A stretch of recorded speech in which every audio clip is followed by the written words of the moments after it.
Hello नमस्कार। एक बार फिर से आप सभी का मेरे चैनल नमो जीके में स्वागत है। संविधान पढ़ रहे थे पिछले वीडियो में, तो संविधान से मैं 250 क्वेश्चन कराए थे। क्वेश्चन कराने से पहले मेरे प्रिय विद्यार्थियों, सूरज की तरह चमकने के लिए सूरज की तरह जलना भी ज़रूरी होता है। यह जो हालात आज हैं कल नहीं रहेंगे, इसलिए परिश्रम को जारी रखिए। वक्त ही तो है, बदल ही जाएगा। सिर्फ अपने आप पर भरोसा रखिए। इन्हीं बातों के साथ चलते हैं हम क्लास की तरफ। तो पिछले क्लास में हम संविधान से संबंधित 250 प्रश्न करवाए थे। आज 250 से आगे पढ़ेंगे। पंचायत स्तर पर राज्य सरकार का प्रतिनिधित्व कौन करता है? तो इसका उत्तर होगा ग्राम प्रधान। अगला प्रश्न है, पंचायती राज का उल्लेख संविधान के किस अनुच्छेद में किया गया है? तो अनुच्छेद 243, यानी अनुच्छेद 243 के क से अनुच्छेद 243 के अण तक पंचायती राज के बारे में विवरण है। अगला प्रश्न है, पंचायती राज का उल्लेख संविधान के किस भाग में मिलता है? तो भाग 9। अगला प्रश्न है, पंचायती राज विषय किस सूची में है? तो राज्य सूची में। अगला प्रश्न है, पंचायती राज व्यवस्था की सबसे छोटी इकाई क्या है? तो पंचायती राज की सबसे छोटी इकाई है ग्राम पंचायत। अगला प्रश्न है, पंचायती राज संस्थाओं के निर्वाचन हेतु कौन उत्तरदायी है? तो राज्य निर्वाचन आयोग। अगला प्रश्न है, परिसीमन आयोग का अध्यक्ष कौन होता है? तो परिसीमन आयोग का अध्यक्ष मुख्य निर्वाचन आयुक्त होते हैं। अगला प्रश्न है, पश्चिमी क्षेत्रीय परिषद का मुख्यालय कहाँ है? तो इसका मुख्यालय है मुंबई।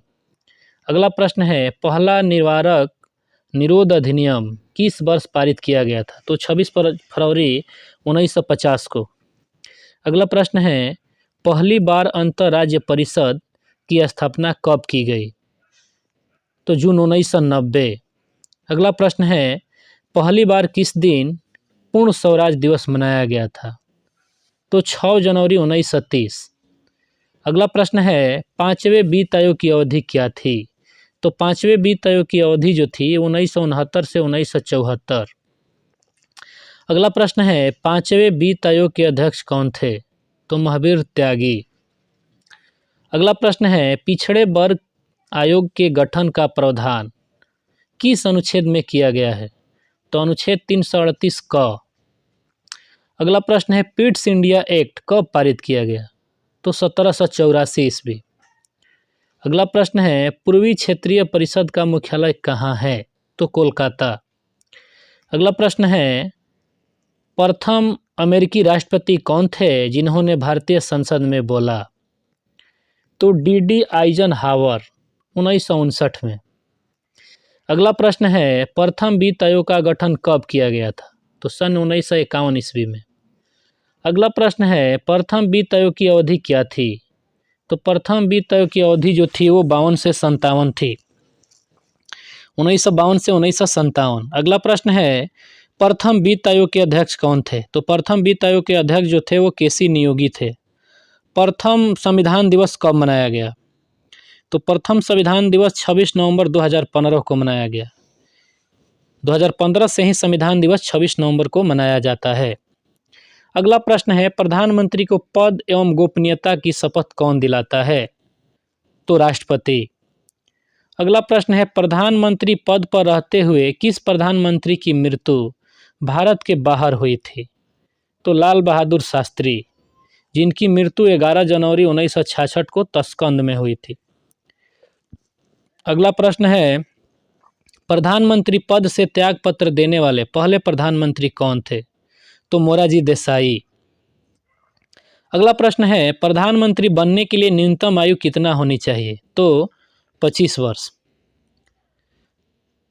अगला प्रश्न है, प्रस्तावना की भाषा किस देश से ली गई है? तो ऑस्ट्रेलिया के संविधान से। अगला प्रश्न है, प्राक्कलन समिति की जुड़वा बहन किसे कहा जाता है? तो लोक लेखा समिति को। अगला प्रश्न है, प्राक्कलन समिति के सदस्यों का कार्यकाल कितने वर्षों का होता है? तो 1 वर्ष। अगला प्रश्न है, प्रारंभ में संविधान सभा में कुल कितने सदस्य निर्धारित किए गए थे? तो 389। अगला प्रश्न है, बजट किसके द्वारा पारित किया जाता है? तो लोकसभा द्वारा। अगला प्रश्न है, बहुजन समाज पार्टी का चुनाव चिन्ह क्या है? तो हाथी। अगला प्रश्न है, 12वें वित्त आयोग की अवधि क्या थी? तो 2005 से 2010। अगला प्रश्न है, 12वें वित्त आयोग के अध्यक्ष कौन थे? तो डॉक्टर सी रंगराजन। अगला प्रश्न है, बाह्य आक्रमण के फलस्वरूप किस अनुच्छेद के तहत राष्ट्रपति भारत में आपातकाल की घोषणा कर सकता है? तो अनुच्छेद 352। भारत में कितने तरह के आपातकाल का संविधान में वर्णन है?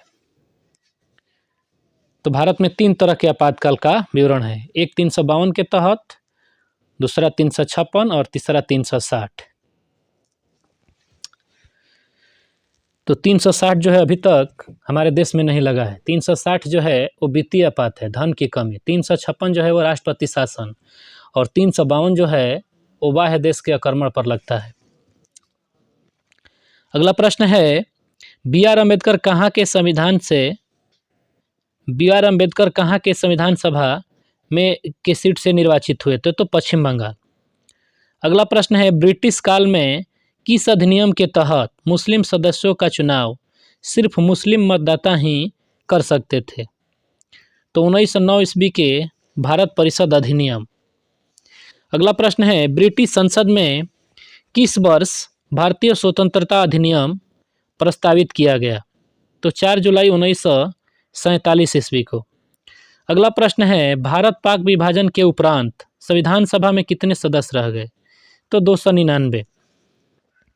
अगला प्रश्न है, भारत का 25वां उच्च न्यायालय कौन सा है? तो आंध्र प्रदेश उच्च न्यायालय। अगला प्रश्न है, भारत का कौन व्यक्ति लगातार 2 बार राष्ट्रपति बना? तो डॉक्टर राजेंद्र प्रसाद। अगला प्रश्न है, भारत के राष्ट्रपति किस अनुच्छेद के तहत वित्तीय आपातकाल की घोषणा कर सकते हैं? तो अनुच्छेद 360। भारत का राष्ट्रपति किसके द्वारा चुना जाता है? तो सांसदों व विधानसभाओं के सदस्यों द्वारा। अगला प्रश्न है, भारत का संविधान कब लागू हुआ? तो 26 जनवरी 1950। यही क्वेश्चन पूछ दे, जो भारत का संविधान कब अंगीकार किया गया? तो 26 नवंबर 1949। अगला प्रश्न है, भारत का संविधान कैसा है? तो भारत का संविधान जो है लिखित एवं विश्व का सबसे बड़ा संविधान है। भारत के संविधान भारतीयों की इच्छा के अनुसार ही होगा, यह कथन किसका है? तो यह कथन महात्मा गांधी का है। भारत किस वर्ष राष्ट्रमंडल का सदस्य देश बना? तो मई 1949। भारत में तीनों सेनाओं का सर्वोच्च सेनापति कौन होता है? तो भारत के राष्ट्रपति। अगला प्रश्न है, भारत की न्याय व्यवस्था किस प्रकार की है?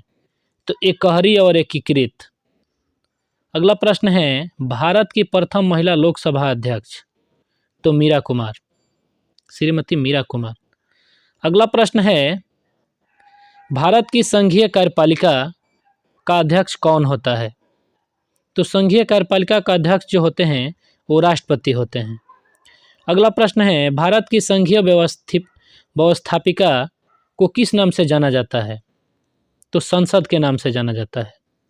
अगला प्रश्न है, भारत की स्वतंत्रता के समय ब्रिटेन में प्रधानमंत्री कौन थे? तो ब्रिटेन में क्लीमेट इटली थे, और उस समय वहाँ लेबर पार्टी की सरकार थी। अगला प्रश्न है, भारत में उपराष्ट्रपति का चुनाव कौन कराता है? तो संसद के दोनों सदन। अगला प्रश्न है, भारत के किस उच्च न्यायालय में न्यायाधीशों की संख्या सबसे कम है? तो सिक्किम उच्च न्यायालय।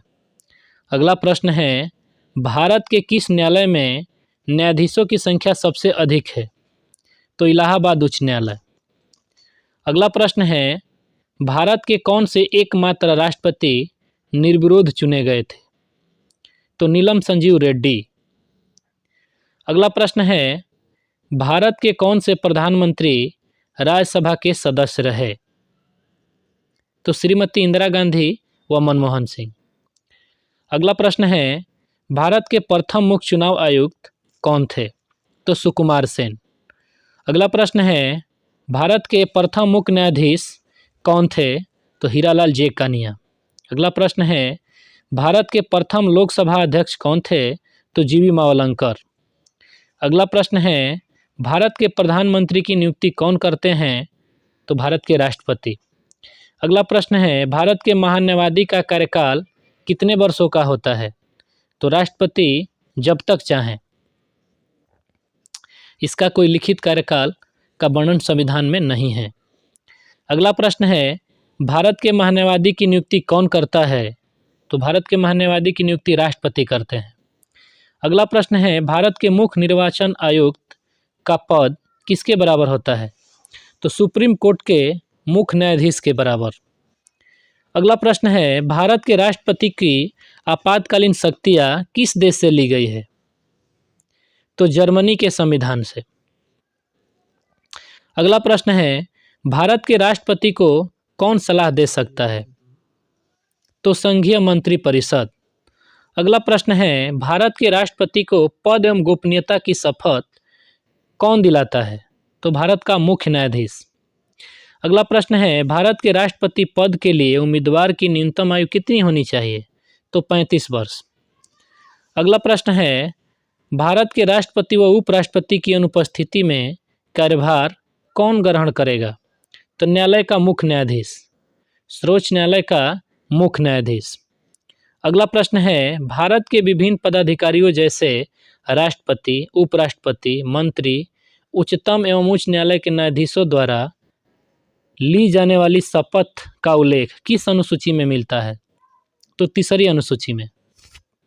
अगला क्वेश्चन है भारत के सबसे कम आयु के प्रधानमंत्री कौन थे?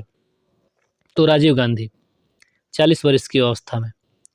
अगला प्रश्न है भारत के संविधान में मूल अधिकार किस देश के संविधान से प्रेरित है? तो मूल अधिकार जो है संयुक्त राज्य अमेरिका के संविधान से प्रेरित है। अगला प्रश्न है भारत के संविधान में संघीय शब्द की जगह किन शब्दों का स्थान दिया गया? तो राज्यों का संघ, इन्हीं शब्द का जगह दिया गया। अगला प्रश्न है भारत में संसदीय शासन प्रणाली तथा एकल नागरिकता का प्रावधान किस देश के संविधान से लिया गया है? तो एकल नागरिकता एवं संसदीय शासन व्यवस्था ब्रिटेन के संविधान से लिया गया है। अगला प्रश्न है भारत में किस प्रकार का शासन व्यवस्था अपनाई गई है? तो ब्रिटिश संसदात्मक प्रणाली। अगला प्रश्न है भारत में किसकी स्वीकृति के बिना कोई भी सरकारी खर्चा नहीं किया जा सकता? तो संसद के स्वीकृति के बिना कोई भी सरकारी खर्चा नहीं किया जा सकता। अगला प्रश्न है भारत के किसी भी सदन का सदस्य बने बिना कोई व्यक्ति मंत्री पद पर कितने दिनों तक रह सकता है? तो 6 माह। अगला प्रश्न है भारत के क्षेत्रीय परिषद का गठन किसके द्वारा किया जाता है? तो भारत के राष्ट्रपति।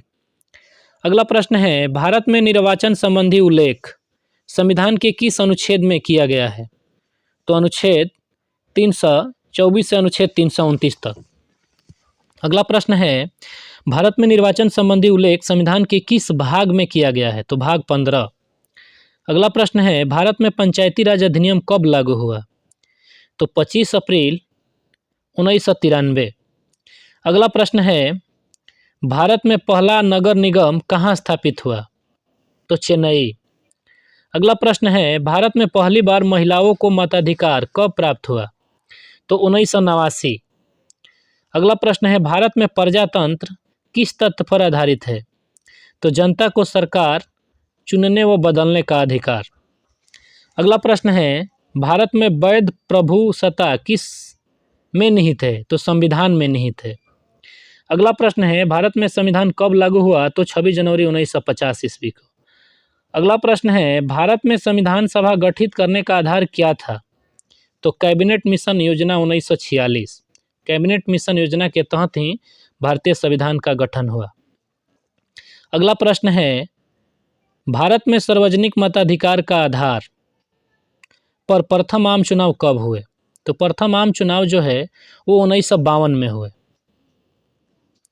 अगला प्रश्न है भारत सरकार का सर्वप्रथम विधि अधिकारी कौन होता है? तो भारत का महान्यायवादी।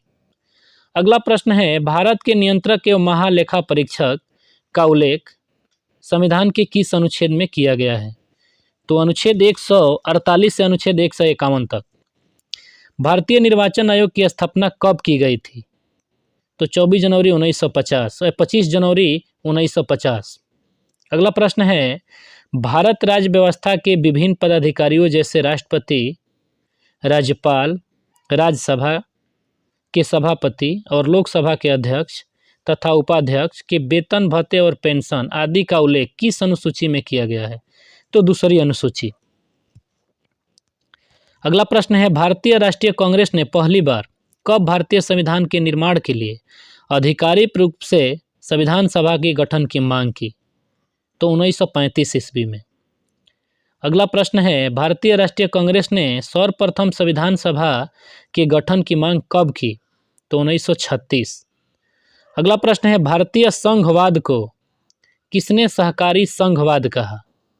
तो जी ऑस्टिन ने। अगला प्रश्न है, भारतीय संघवाद व्यवस्था की प्रमुख विशेषता क्या है? तो संविधान की सर्वोच्चता। अगला प्रश्न है, भारतीय संघीय व्यवस्था की प्रमुख विशेषता क्या है? तो संविधान की सर्वोच्चता। अगला प्रश्न है, भारतीय संविधान के स्वरूप होता है? तो संरचनात्मक एवं संघात्मक। अगला प्रश्न है, भारतीय संविधान अपना अधिकार किससे प्राप्त करता है? तो भारत की जनता से। अगला प्रश्न है, भारतीय संविधान का अधिकांश ढांचा किस अधिनियम से लिया गया है? तो भारत शासन अधिनियम 1935। इस वीडियो में इतना ही, नेक्स्ट वीडियो में मिलेंगे।